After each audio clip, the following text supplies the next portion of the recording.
السلام عليكم ورحمة الله وبركاته نحمده ونصلي على رسوله الكريم أعوذ بالله من الشيطان الرجيم بسم الله الرحمن الرحيم من قتل نفسا بغير نفس أو فساد في الأرض فكأنما قتل الناس جميعا ومن أحياها فكأنما أحيا الناس جميعا وقال تعالى لقد خلقنا الإنسان في أحسن تقويم وقال تعالى وَلَقَدْ كَرَّمْنَا بَنِي آدَمَ. All praise is due to Allah subhanahu wa ta'ala, our nourisher, our sustainer, our creator. Almighty Allah ta'ala, who has fashioned insan, made him the best of his creation, has honored the children of Adam. And indeed, just like how we have our deen based on Quran and Sunnah, one of the most important and from the Sharia is to really preserve our deen. When we find the laws of the Quran and the Sunnah, the Sharia laws is really to lay emphasis on how can we protect our deen, how can we protect our nafs, our living in the life of this world, how can we protect our aql, our mind and keep our sanity, also how can we protect our honor, and indeed the Sharia is there also to protect our wealth. Today's important discussion, subhanallah, is about a very important point, lesson, given that laws are changing. Organ donation is a very big topic, and why it is also so very close to me, that I had a personal experience with my own mother when there came a time in the year 2004 that she needed a kidney, and there was transplantation, and therefore this is a discussion that we need to really have now. And with our wonderful panelists, starting on my right, we have a very special brother, mashallah, Dr. Sharif Al-Ghazal. Dr. Sharif Al-Ghazal, you have come all the way from Bradford. Could you kindly, briefly introduce yourself? Barakallah feek. Jazakumullah khair. And many thanks to IQRA TV and to give us this opportunity really to talk on this very important topic. I'm a plastic surgeon by profession. But I serve the BIMA, the British Islamic Medical Association. I'm the current president for the association. It's a big medical association which take over almost 2,500, almost 3,000 members, medical professionals from different specialties, trainees as well as medical students. And non-medical as well. So we always feel that... So yes, Jazakallah khairan. So right now I know that you have a very important role, a consultant plastic surgeon, and also you have a very important role of BIMA. So yes. BIMA is British Islamic Medical Association. It is. So I'm going to come back to you and we're going to learn more about BIMA and your role, especially with this organization. Sure. We have on the further end, we have, mashallah, Dr. Umar Aziz, Children's Intensive Care Consultant.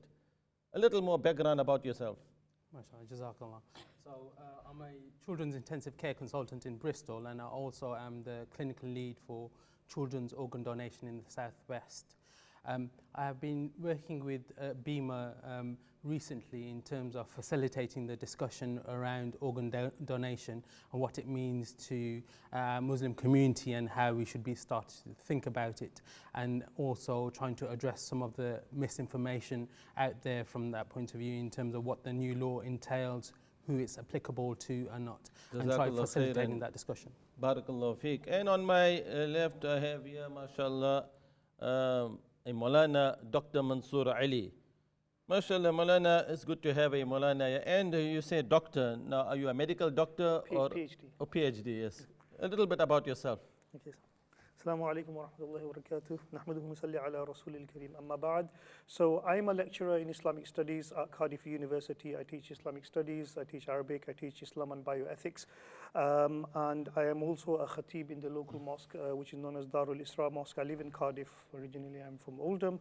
And I've been interested in this topic of organ donation since 2015, when it became law at the end of 2015 in Wales. And I've been researching this topic because as an imam, a lot of Muslim people from the Muslim community have been asking me whether it's permissible, whether the body feels pain, whether they will be resurrected organless. So I've been studying this topic for the last 4 years. Jazakallah khairan, subhanallah. And also we have another guest, Sister Salwa Hussain. Salwa Hussein, yes, indeed, we are very, very grateful that you have have come out and you are brave enough to share your experience, given that you have a very special heart. Can you tell us why? So I was the first female in the UK to be discharged with a total artificial heart. Harefield Hospital are the only centre in the UK doing total artificial hearts. So I actually had end-stage heart failure, and the only solution was for me to have a total artificial heart as a bridge to transplant. And I lived on that for 16 months, and then I had a successful heart transplant in October 2018. Subhanallah. So right now you have a living real heart. I'm on not my third artificial. heart. Subhanallah. Yeah. You are So I've living, got a you are human living the heart. life and living the hearts. Subhanallah. Basically, MashaAllah, this is really, really touching. And here we are, amazing, great, wonderful panel. And we start with our expert, Dr. Umar Aziz. Now that we have, law is changing, can you tell us a little bit about what does it mean that the law is changing with regards to organ donation? So actually this law already existed in Wales as of 2015, and it's been implemented in England as of 20th of May 2020. So it's 20th of May 2020. Why Yeah. 20th of May 2020? It's all 202020. I don't have that information, Oh, Sheikh, okay. as to why it is specifically that date. So previously it was an opt-in system where if you wanted to donate, you can register your interest on an organ donation register. That has changed to an opt-out system where all adults are presumed to have consent towards organ donation should the situation arise, unless they decide to opt out. However, specifically, it's important to recognise that this is a soft opt-out system, whereby even if you don't opt out, your family or your next of kin are still consulted. And if they then deem that your last wishes are that you wouldn't want to donate, then you would not proceed to donation. Okay. The other thing is that there's a lot of misconception out in the wider public that the government will have ultimate power over your organs. Again, that is completely incorrect, because the final decision would be lying with your next of kin. So I want to bring Dr. Sharif Al-Ghazal. Now that we've understood the law is changing, 20th of May 2020, you have an important role to play. British Islamic Medical Association. True. Are you specialized because you are a consultant in plastic surgeon? True. How does it impact on your role, especially with BIMA? I've got great interest in medical ethics and Islamic medicine for a long time, probably over 15, 16 years. But the actual role of BIMA in this program of the organ donation is mainly comes from, we feel obliged, we feel really quite important to teach our community about the organ donation in general. We have responsibility towards our community to probably maybe give them the right information. Whether they agree or not, at the end of the day, it's completely up to the individual person. We know there's different views. Yes, so what I want to know very clearly, can you just give us maybe a percentage-wise, how many people are recipients, and how many are the I can tell donors? I can tell you from where I work in Bradford. This is statistics being done years ago. The people, I mean, the Muslim, the Asian community in Bradford would probably maybe make almost like 19, 20%. But the people on the waiting list for organ transplant is 3 times more. It's almost touching 60%. And this is alarming. So when you say 60%, 60% of the people actually in Bradford, Muslim? which is mainly the Muslim, mainly the Asian community, make it as a Muslim community. Okay. And so we felt our responsibility. We need, in general in the UK, we need to teach our community. We've been doing this program for over 2-3 years now. This is probably maybe 6 or 7 events we're doing on organ donation. And by the way, in BIMA, it's not only organ donation. Okay. We've got a program on life-saving program. We do have cancer screening as well, and we go to the mosque and to community centers, and we try to teach, as well as we have a Ramadan initiative. We try to teach people what the diet and lifestyle, and So this So is you have this a is very part. wide, bigger role, Yes. and organ donation is one of the It's just important part of the program. role. We try to Jazakallah facilitate khairan. having people with or without, but at least we can get the discussion because after, Subhanallah. as Dr. Omar was saying, after probably maybe a few weeks on the 20th of May is going to be law in England, which is presumed consent, and the people have the right to choose to have. So I like that point. You said it's presumed consent and people have a right to opt out. opt out or Okay, opt have in. you opt in or are you opting out? I'm already on the. Okay, Jazakallah khairan. So now we come to Sister Salwa. Sister Salwa, how's your heart? Alhamdulillah, Mashallah. it's doing well. I think I'm How? 15 months post-transplant now, Subhanallah. mashallah. I just want to know a little bit your life before having the heart transplant and right now. Do you feel? Well, so the thing is, my heart failure was acute. Okay. So I only suffered a short while with very severe end-stage heart failure symptoms, but it was very sudden and very kind of short. So my symptoms really kind of started after the birth of my second child. She was born in June 2016. My initial symptoms were actually gastric. So I assumed I had some kind of gastric disease. There was a lot of nausea, just fullness, bloating, hot flushes. For 6 months I had these symptoms, which are very pregnancy-like as well, so I was very confused. So I had that for 6 months. Then in January 2017, in fact the 1st of January, I started to have chest pain and sob, shortness of breath. So I called 111, whatever the number is, and they sent an ambulance because it was New Year's Day. And basically they did an ECG and apparently it was normal, it was clear. But I still had these symptoms. I went down to A&E that night. There was a 7-hour wait. And basically I came home. I thought, I don't want to wait with all these drunk people for 7 hours. I thought maybe it's anxiety or something. I was due to go to my GP a few days later. When I went to the GP, that's where all the misdiagnosis started. For 6 months, I was misdiagnosed with gastric reflux and acid reflux and indigestion and heartburn. But I've never had heartburn in my life. So they were mistaking that pain for heartburn. And then I just deteriorated rapidly. And basically it got diagnosed right at the end when I had just gained 2 stones in a week because of the edema, the water weight. And then I basically went to A&E.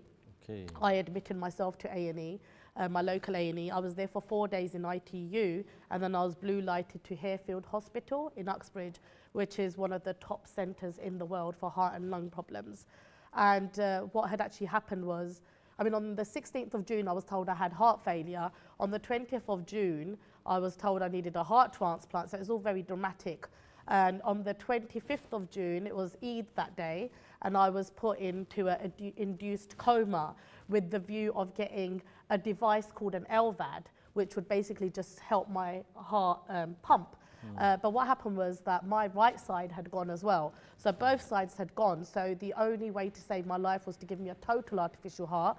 I was in an induced coma, so they got permission from my husband. So when I woke up after 10 days or whatever it was, they said, we've taken your heart out. And I just, I didn't know what had happened. I didn't know if I died, if I was alive, if I was in heaven, in my grave, I couldn't understand. And then I slowly realized what had actually happened. But because of everybody's du'as during the month of Ramadan, my recovery was exemplary, which made me the first female. Everybody else, unfortunately, they either passed away or just they didn't have a good enough recovery. And I did so well on it that they couldn't put me on the urgent list for transplant, so I had to live on that device. I was out and about with it. I got a lot of media attention, both national and international. And a year after having the total artificial heart, I got an infection, which is what my surgeons were waiting for. So they were celebrating when I got this infection because it meant that I could get on the urgent list for transplant. And 3 months later, I got my first call in the 10 days of Muharram, I remember that. That didn't go ahead because it looked like the heart would get coronary artery disease. And then a month later, on the 10th of Muharram, I got admitted with, not a month later, sorry, a few days later, I got admitted with a brain hemorrhage. And it was about 3 centimeters. So I got admitted and they all panicked and I was being treated for that and it started to shrink. And as I was about to be discharged, I got my second call for transplant and it was a successful transplant, So, basically. subhanallah. Alhamdulillah. Yeah. I mean, And, your story is very, very touching. Well, after listening to what you, obviously they still want to come back to you because right now I just want to bring Dr. Mansoor. Dr. Mansoor, here we have the first heart transplant. When did it take place? in which part of the world? Oh, 1967 in 1967. in South and here Africa. we have In South Africa. in South Africa by George by Christian Bernard. Christian Bernard, yes. So here it is, 1967. And now we have a sister here, and she is, mashallah, living the life, as they say. Could you kindly tell us what is the Islamic ruling, now that you've understood very clearly, if somebody wants to donate a heart, and can you clarify the two positions, or whether the recipient and the donor? So, Bismillahirrahmanirrahim. As far as the recipient is concerned, there isn't a lot of disagreements amongst the ulama. It's only a very small minority of ulama who took a very conservative view of bodily integrity and bodily dignity, saying that nothing can be done. So only a very small group of ulama basically said you can't take and you can't give, okay? And that's a principled position. You're not going to take, you're not going to give. Yeah. But the majority of the ulama do not have a problem with the receiving if it's a life-threatening situation. Because, I mean, the heart of Sister Salwa, you know who the donor is? So all I know is that it's a 24-year-old female, and it's highly unlikely as a Muslim. Now, after you receive the heart, do you feel younger, or you feel different, or your mind is still the same? Well, to be honest, I mean, like I said, I suffered with end-stage heart failure. It was horrific, but it was a very short period. So the total artificial heart actually relieved me from heart failure symptoms. So I was feeling quite normal on that machine. Apart from I had 2 tubes coming out of my stomach and a 7 kg backpack, I actually had a plastic heart. So I had a plastic heart. And obviously I feel a lot better because the machine's been removed, the device has been removed, and it's taken a long time for me to feel back to normal. Yeah. So what are the, I mean, so here we have, you said it is allowed to receive a heart. Yes. What about donating the heart? So there are differences of opinion amongst, I mean, obviously donating a heart, you can't donate a heart when you're alive. Nobody will give you that fatwa. Yeah, no, okay. that's very important, crucial point. Yeah, so vital organs, I mean, you can give certain organs while you're alive. For example, you can give a kidney, you can give a part of your liver lobe, you can give bone marrow, you can give a bit of tissues, but you can't give vital organs which will kill. That is haram. لا تلقوا بأيديكم إلى التهلكة. So there must be a very important, obviously, process in order to retrieve that heart. How do you retrieve a heart from a living person, and how long time do you need before the transplantation can take place? So retrieving a heart from a living person, no, you can't retrieve. So it's a dead donor. It's a dead donor, yes. So this is what we want to clarify. I mean, there may be a question, ethical question raised. Is it possible to retrieve a heart from a person that is dead? And how would you define death itself? Okay, so this is a very loaded question. So for the purpose of retrieving organs, I mean, this is more medical, not fatwa. Okay. So the doctors should answer this question. Yes, but I'll come to But for the purpose of retrieving organs from cadaver, which is dead donors, there are 2 ways of diagnosing death. One is called DBD, brain death or brain stem death, and the other one is called DCD, donation after cardiac death. So these are the 2 ways that organs are retrieved. Okay? Most of the organs come from what we call brain stem death, and I think this is a medical question. Yes, a medical question. Yeah. So, doctor, as you can see, the imams and the muftis, they have to go back to the specialist, because imagine if I ask somebody, can you donate your heart while the person is alive? So it's going to send a lot of challenging, burning questions. Can you donate your heart? So Imam Sheikh has just clarified that DBD and DCD. What is your understanding of death? We're just trying to make it a bit simple for the viewers, obviously. When the patient on the machine being announced dead, whether actually in different ways, brain death or cardio death, the team of the organ donation, the nurses and the intensive care unit doctors will come and discuss with the family, and they'll approach the family, obviously, whether they would like the patient to donate. If the patient's already declared that on the organ donation registry or not, and the process will start. They switch the machine off to take the patient to theater. Everything will be ready. The organ transplant coordinator will coordinate to different units. And now the technology is quite high to, in fact, sometimes keep the organ alive with ongoing flow with the box, and they transfer it, which can stay alive for up till 9 hours, the heart. The same can be done for liver and for lungs. But So as soon as so I'll come to Dr. Omar Aziz. I mean, especially, could you just clarify? Obviously, we have Salma, and she's got a very special heart. But what about the transition period? You know, for the kidney, for the liver, from the recipient, the retrieval, and the transplantation. So just going back to the original point, so there's 2 ways that we can actually legally diagnose death within the UK. As Dr. Al-Ghazali has mentioned, so one is circulatory death, so your heart has stopped, there's no flow of blood and there's no evidence of you breathing, okay, and that's for 5 minutes. The other is brainstem death, or what we call, Sheikh referred to as DBD, or death by neurological criteria. That is when the vital parts of your brain that are responsible for your basic functions, such as breathing and circulation, those have irreversibly been damaged. In order for you to be diagnosed as brain death, it takes 2 senior doctors to do certain tests at 2 separate times, and there's stringent criteria for you to be actually pronounced. So in order to retrieve organs, so after circulatory, you can only retrieve the heart and other vital organs after the patient has been declared deceased. That's really important because you can't do that whilst you're alive unless it's a living donor, which is only kidneys and livers in a small minority. So that's important to realize that you have to diagnose deceased in order for that to happen. So this brings us close to the end of our first segment, and really speaking, here we have given you the introduction of very important points relating to organ donation. We have to bear in mind that yes, indeed, think about the hadith of Rasulullah sallallahu alaihi wasallam. Take advantage of 5 things before 5 things happen to you, and from amongst those 5 things is your health before sickness. Every day that the sun rises upon us, we have a duty to show gratitude to Almighty Allah Ta'ala for every single joint in our body. This is from the hadith of Rasulullah sallallahu alaihi wasallam.